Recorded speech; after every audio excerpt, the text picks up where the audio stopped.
यदि आपको अपने डेली गोल्स क्लियर नहीं हो पाते हैं, यदि आपकी प्रोडक्टिविटी की ग्रोथ नहीं हो रही है, यदि आप अपने टास्क को कंप्लीट नहीं कर पाते हैं, यदि आपको समझ नहीं आता है कि कौन सा काम पहले करें, यदि आप अपने जटिल निर्णय आसानी से नहीं ले पाते हैं, तो यह वीडियो आपके लिए ही है। आपके पास क्या क्या टास्क हैं, केवल उन टास्क की ही प्लानिंग ना करें।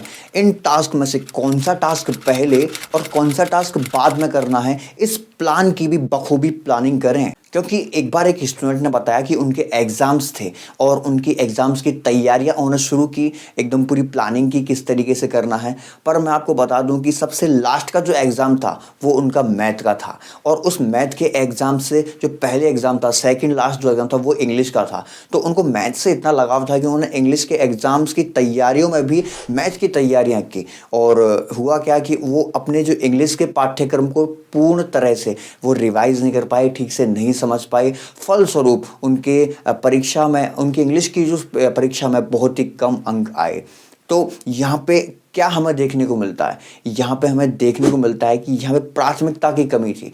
उन्होंने आगे पीछे किया और किस तरीके से उनको पूरे पाठ्यक्रम को रिवाइज करना था, कैसे क्या करना था, वो सारी प्राथमिकता की थी, प्रायोरिटाइजेशन की थी। अक्सर देखा जाता है कि यह प्रायोरिटाइजेशन की समझ की कमी स्टूडेंट्स में ही नहीं, हमारे कॉरपोरेट वर्ल्ड में जो जॉब कर रहे हैं, जो एंटरप्रेन्योर्स हैं, वो सभी के अंदर इसकी बहुत कमी पाई जाती है।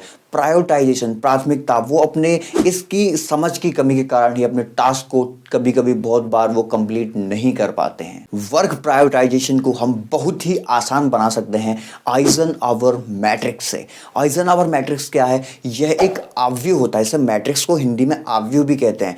इस मैट्रिक्स के अंदर 4 क्वाड्रेंट्स होते हैं, 4 इसके भाग होते हैं, और इसको हम हिंदी में भागों को चतुर्थांश भी कहते हैं। अभी जो 4 भाग होंगे, हम इसमें अपने पूरे दिन के कार्यों को, अपने पूरे दिन के या फिर हम पूरे जीवन के भी हम कार्यों को बांट सकते हैं। और मैं एक बात बता के चलूँ कि इसमें जो कार्य बटेंगे वो अर्जेंट एंड इम्पोर्टेंट के नाम से ही अलग अलग डिवाइड होंगे। अर्जेंट में क्या होगा? अर्जेंट जो कि बहुत ही एकदम अभी कर सकते हैं इसको हम, फिर बाद में करना बिल्कुल असंभव है। और इम्पोर्टेंट में इसको हम, मतलब इम्पोर्टेंट करना तो है पर इसको थोड़ा समय दे करके हम कर सकते हैं। तो इस तरीके से हम अर्जेंट एंड इम्पोर्टेंट को समझ करके हम इसमें डालेंगे अपने वर्क्स को। आइजनहावर मैट्रिक्स के फर्स्ट क्वाड्रेंट में जो पहला चतुर्थांश होगा, इसमें हम लेंगे अर्जेंट एंड इम्पोर्टेंट वर्क। वो वर्क जो कि अर्जेंट भी हैं, जिनको अभी करना है, और इम्पोर्टेंट भी हैं, जो कि आपके द्वारा ही करना है। तो इसमें कौन से वर्क आते हैं? मैं कैटेगरी फर्स्ट नंबर लेता हूँ इसमें, आपकी पर्सनल एंड फैमिली रेस्पॉन्सिबिलिटीज़। जो कि आपकी पर्सनल है, और फैमिली रेस्पॉन्सिबिलिटीज़ में क्या आता है? मैरिज। आपके घर में अगर आपके भाई की या फिर घर में किसी की भी बहन की शादी होती है, तो वहाँ पे आपको रहना अति आवश्यक है। सेकंड होता है आपका ना बर्थडे किसी का हो घर में, आपके मतलब आपके बच्चे का बर्थडे हो सकता है, फिर घर में किसी का भी, वाइफ का, माता पिता किसी का बर्थडे हो, तो वहाँ पे आपका रहना अति आवश्यक है। यहाँ पे आपको समय निकालना ही पड़ेगा। अगर आपके घर में किसी की डेथ हो जाती है, तो ये फैमिली रेस्पॉन्सिबिलिटी है कि आप वहाँ पर रहोगे। और होता है एक्सीडेंट, किसी का एक्सीडेंट हुआ तो आपको तुरंत उनको हॉस्पिटलाइज करने के लिए आपको वहाँ जाना ही पड़ेगा, और उस एक्सीडेंट में आपको वहाँ पे सारे आपको काम देखने पड़ते हैं। इस फर्स्ट क्वाड्रेंट का पहला जो प्रकार था वो है personal and family responsibilities, and second में इसी में आता है क्राइसिस सिचुएशंस। आपके घर में या फिर आप जहाँ पे भी काम करते हो, कहीं पे भी क्राइसिस सिचुएशन आ सकती है। जैसे कि मान लो कि किसी को हार्ट अटैक आ गया। अब मान लो वहाँ पे आप काम करते हो आपकी ऑर्गेनाइजेशन में, अब वहाँ पे हार्ट अटैक अगर किसी को आता है, तो वहाँ पे आपको जाना पड़ेगा उनको हॉस्पिटलाइज करने के लिए, वहाँ पे उनको ले जाना पड़ेगा, ये आपकी जिम्मेदारी बनती है। और दूसरा, अगर आपसे कोई हर्ट हो जाता है, आप कहीं पे भी काम करते हो और कहीं पे भी आप पढ़ाई भी करते हो, कुछ भी आप रहते हो, वहाँ पर अगर कोई भी आपके द्वारा हर्ट होता है, तो आपको जिम्मेदारी है कि आप थोड़ा समय निकाल के उनको ना सांत्वना दें, उनको समझाएं अपनी पूरी बात को। और थर्ड होता है कि अगर आप कहीं ऑर्गेनाइजेशन में काम कर रहे हैं, तो आपकी जो क्लाइंट है वो इरिटेट हो जाता है बहुत, तो आपको वहाँ पे अपने काम से हट करके उसको एक्स्ट्रा टाइम देना पड़ेगा, उसको वो चीज़ समझाने के लिए जो आप एक्चुअली बताना चाहते हो। फर्स्ट क्वाड्रेंट का तीसरा प्रकार है डेडलाइंस। फर्स्ट मैंने आपको बताया personal and family responsibilities, second crisis situation and third बता रहा हूँ डेडलाइंस। इसमें क्या होता है, जैसे कि कोई भी प्रोजेक्ट है, आपको कंपनी का कोई भी कैसा भी प्रोजेक्ट हो, आपको वो देना है एक निश्चित समय के अंतराल में। मतलब आपको डेडलाइंस लगी हुई है प्रोजेक्ट की, और कोई ईमेल, सेकंड होता है ईमेल, कोई ऐसा ईमेल जो कि आपको आपको इस समय से पहले पहले देना ही होगा। और थर्ड है कोई भी आपके लिए ऑफर आया हुआ है, कोई जॉब ऑफर है, या फिर किसी भी संस्था से, अमेजॉन, फ्लिपकार्ट, कहीं से भी कुछ ऑफर है, वो लिमिटेड टाइम के लिए होता है, उसको अगर ग्रैब करना है तो एक लिमिटेड टाइम में वो अर्जेंट एंड इंपॉर्टेंट होता है। अब फोर्थ है कोई भी बिजनेस अपॉर्चुनिटी है आपके सामने आई और वो ओझल भी हो जाती है अगर आपको समय रहते नहीं आप उस पर ध्यान देते हो तो।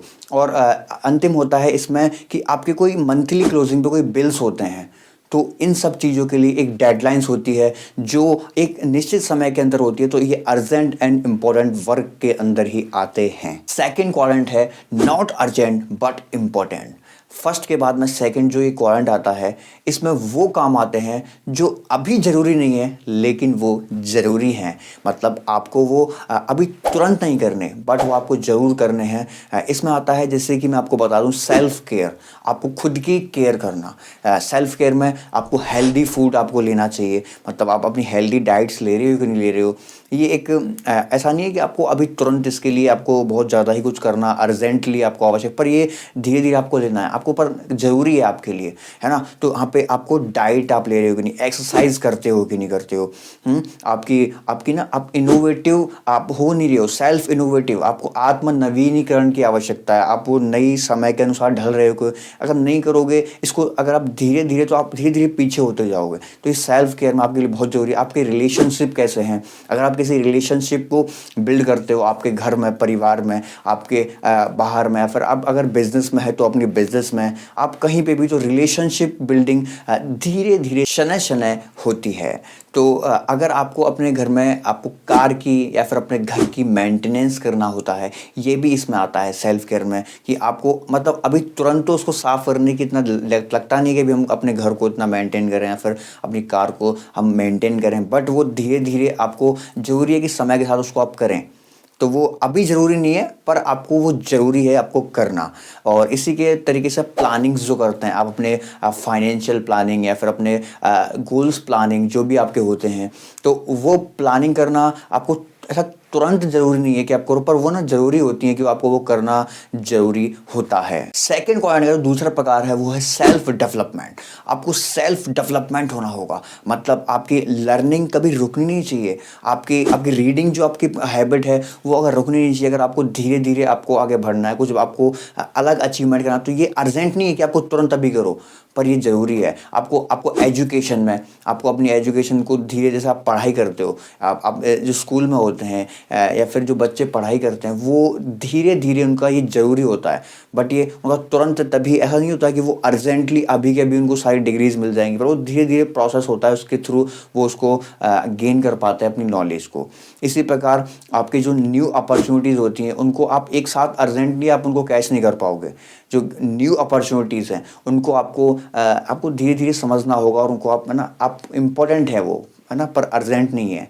तो इन चीज़ों को आप समझ सकते हो आपकी सेल्फ केयर में और आपकी सेल्फ डेवलपमेंट में, जो कि ये वो काम है जो कि आपको करने चाहिए, जो कि अर्जेंट नहीं है बट इम्पोर्टेंट है। आप विशेष रूप से इस बात का ध्यान रखें कि दूसरे क्वाड्रेंट के कार्य को पहले क्वाड्रेंट में जाने से पहले ही कर दें, नहीं तो आप हमेशा तनावग्रस्त व कार्य के बोझ के तले नीचे दबे रहेंगे। आइजनहॉवर मैट्रिक्स का ये थर्ड क्वाड्रेंट है जो कि है अर्जेंट बट नॉट इम्पोर्टेंट। मतलब कि इसका अर्थ क्या है, आप वो अर्जेंट तो है, उसको करना तो अभी है, लेकिन वो नॉट इम्पोर्टेंट फॉर यू, वो आपके लिए इम्पोर्टेंट नहीं है। फिर वो इम्पोर्टेंट किसके लिए है, वो इम्पोर्टेंट है या तो आपकी फैमिली के लिए या फिर वो किसी ऑर्गेनाइजेशन के लिए जिसमें आप काम करते हैं। तो मैं इसमें एक एग्जांपल लेता हूँ, जैसे कि गौतम अडानी जी हैं। गौतम अडानी जी का भी इंटरव्यू आया था और उन्होंने कहा था कि मेरे पास में जितने सारे काम हैं, उनसे पूछा गया कि आप इतने सारे कार्य को कैसे संभालते हो, कैसे कर पाते हो, तो उन्होंने कहा कि मैं खुद इनमें डेली टास्क जो होते हैं उनके, उसमें मैं बिल्कुल भी इन्वॉल्व नहीं होता हूँ। मैं इसके लिए क्या है, जो डेली टास्क होते हैं उसके लिए मैंने अच्छे अच्छे मैनेजर्स, सीईओज हायर किए हुए हैं, वो इनको हैंडल करते हैं। मैं बिल्कुल भी डेली टास्क में इंटरफेयर नहीं करता हूँ। तो ये वो थर्ड क्वाड्रेंट के काम थे जो कि मतलब अर्जेंट तो हैं, मतलब गौतम अडानी जी को अपने सोलर के बिजनेस को अब वो बढ़ा रहे हैं, तो उनके जो प्रोडक्ट्स हैं उनको पहुंचाना तो है कस्टमर तक, बट वो खुद नहीं पहुंचाएंगे ना, उसको पूरी जिम्मेदारी संभालने की सारी उसको उन्होंने अपने सीईओज को, मैनेजर्स को दे रखी है। तो वो थर्ड क्वाड्रेंट के इस काम को दूसरों को डेलीगेट करना होता है। मतलब यह वो काम है जो कि हमें असाइन करना होता है, जो कि हमें पास ऑन करना होता है, खुद नहीं करना होता है। ये चीज़ हमें समझना बहुत ज़रूरी है कि जो अर्जेंट है वो पर इम्पोर्टेंट नहीं है हमारे लिए, तो वो काम हमें बिल्कुल भी नहीं करना है। वो कौन से काम है जो हमें नहीं करने चाहिए? वो है हमारे जो ऑर्गेनाइजेशन में जो फ़ोन कॉल्स आते हैं जिनको कोई और भी अटेंड कर सकता है, वो आपके लिए कॉल्स नहीं है और कोई भी इसको कर सकते हैं, तो आप उसको असाइन कर दें, पास ऑन कर दें। तो वो फ़ोन कॉल्स, वो जो ईमेल्स जो कि बहुत ही एक डेडलाइंस वाले ईमेल्स होते हैं कि अभी आपको इसका आज शाम तक जवाब देना ही पड़ेगा, देना ही देना है, तो इसके लिए आप नहीं करना, वो कोई और कर सकता है तो नहीं करना। जो आपके मैसेजेस आते हैं, टेक्स्ट मैसेज हैं, और जो आपको जो एंड ऑफ द टास्क होते हैं, ईओडी टास्क होते हैं, जो छोटे मोटे छोटू काम होते हैं ना, उनको आपको खुद को नहीं करना है, ये डेलीगेट करना होता है। तो इसमें हमें समझना होगा कि हमें इस थर्ड क्वाड्रेंट के कार्यों को, जो कि अर्जेंट तो है बट नॉट इम्पॉर्टेंट, आपके लिए इम्पोर्टेंट नहीं है, तो आप उनको नहीं करोगे, आप उसको असाइन करोगे, आप उसको डेलीगेट करोगे, आप किसी और को पास ऑन करोगे। Fourth quadrant, not urgent and not important. वो ना तो अर्जेंट है ना इम्पोर्टेंट है, तो वो क्या है? वो है गैर जरूरी, अनावश्यक, आपके समय को बर्बाद करने वाले कार्य।